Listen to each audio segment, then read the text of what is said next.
Dear students, Assalamu alaikum. Today our topic is resolution of a vector in a plane. As we know, triangle and parallelogram law of vector addition. From these two laws, we know we can add two vectors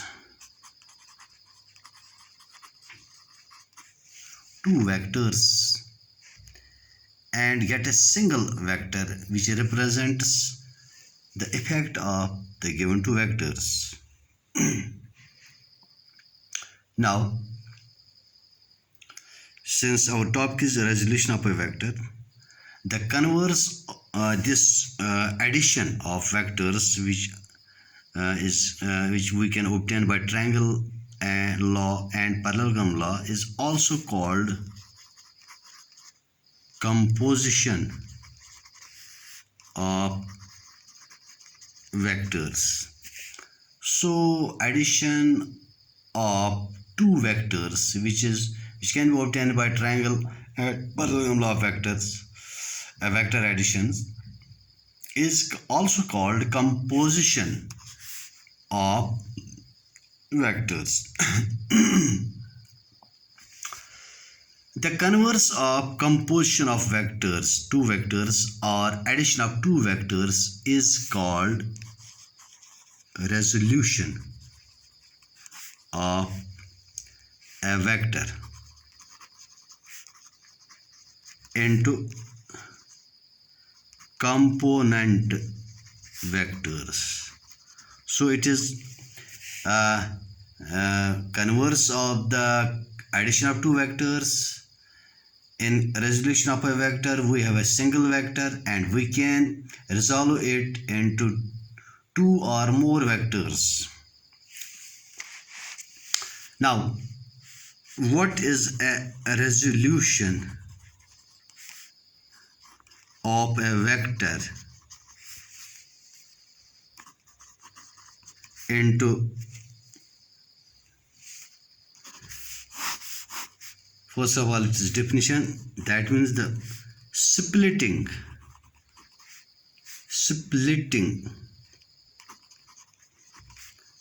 of a vector into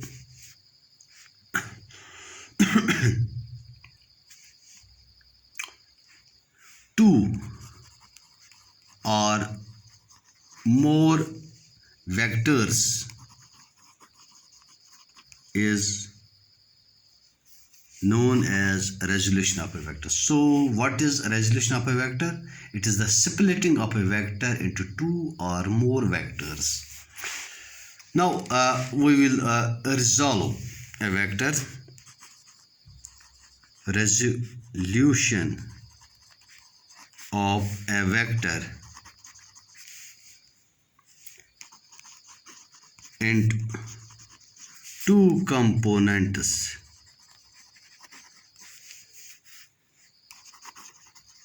along any direction. For this, we will consider vector or vector which can be resolved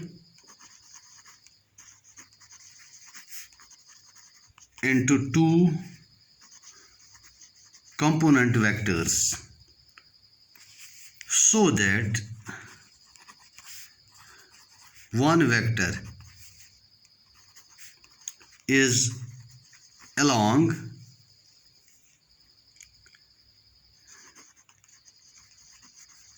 direction of vector A and second is along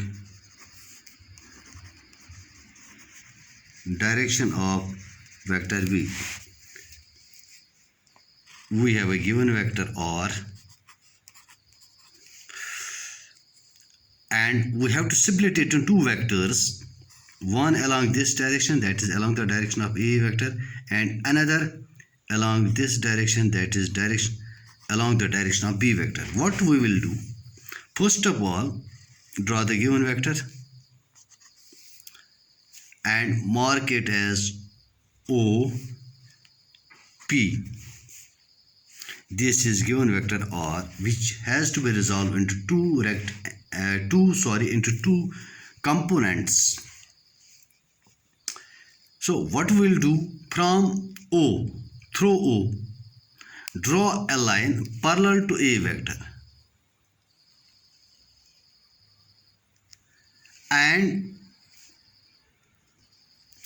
through P, draw another line parallel to B vector. The two lines meet at this point. Let us call this point as Q. So this is one of the components of this vector, and this now make it as a solid line. This is second component of this given vector. How? Now we will apply it, as we are familiar with the triangle of vector addition. By triangle of vector addition, we can write O given vector is OP vector. This is equal to this vector OQ vector plus QP vector. OQ vector plus QP vector. That is, sum of these two is equal to this, which is in the opposite order. But what is OP vector? It is OR vector.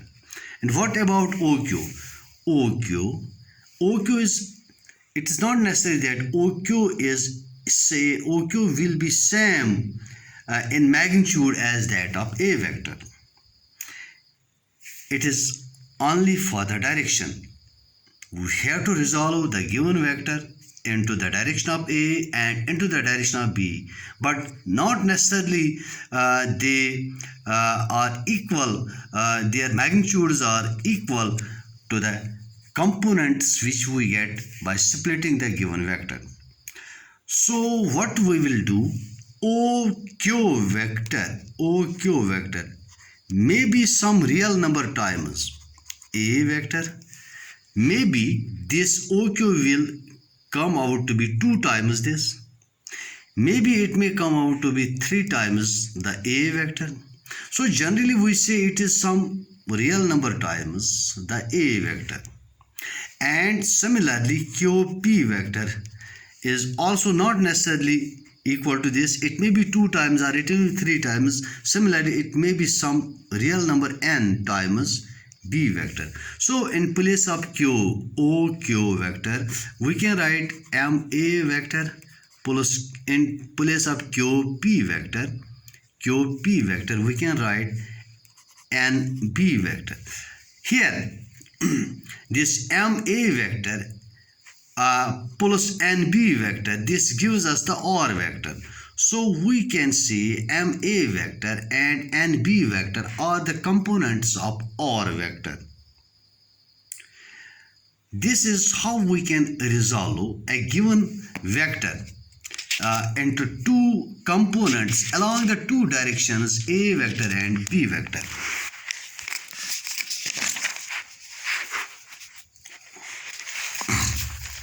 Now,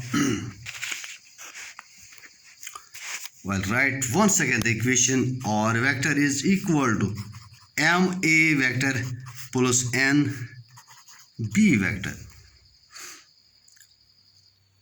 This equation describes the resolution. This equation describes the resolution of a given vector R into components MA vector and NB vector. It is to be mentioned here that the resolution of vector R into 2 component vectors along the directions of A vector and B vector is unique. In other words, the equation, this equation to hold m and n must be a unique, m and n must be a unique pair of real numbers. For that we can take, for instance, if that is not unique, if we have let us suppose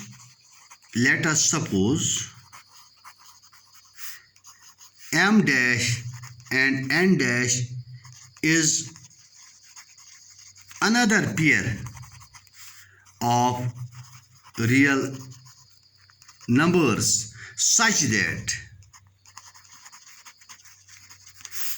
R vector is equal to m dash a vector plus n dash b vector.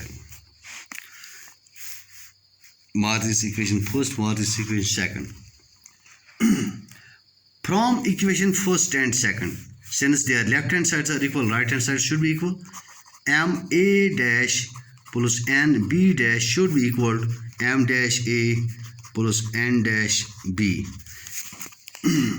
Shift this term on left side and this term on right side. We will get m minus m dash times a vector is equal to n dash minus n times b vector.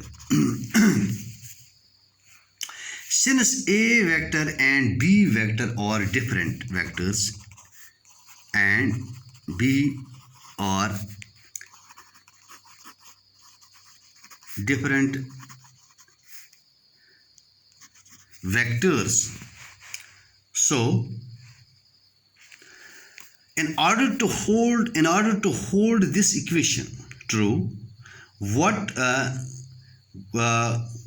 the condition may be, since these two are different, then m minus m dash times a vector and n dash minus n times b vector should be zero vectors, which is possible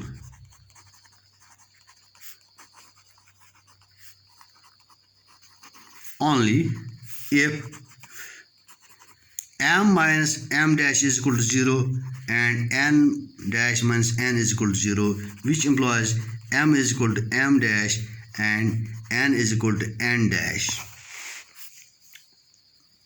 So hence we have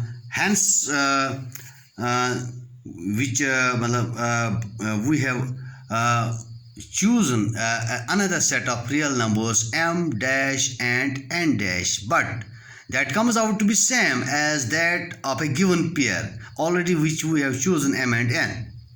That means there is one and only one way in which a given vector R can be resolved into two components along the directions of two given vectors.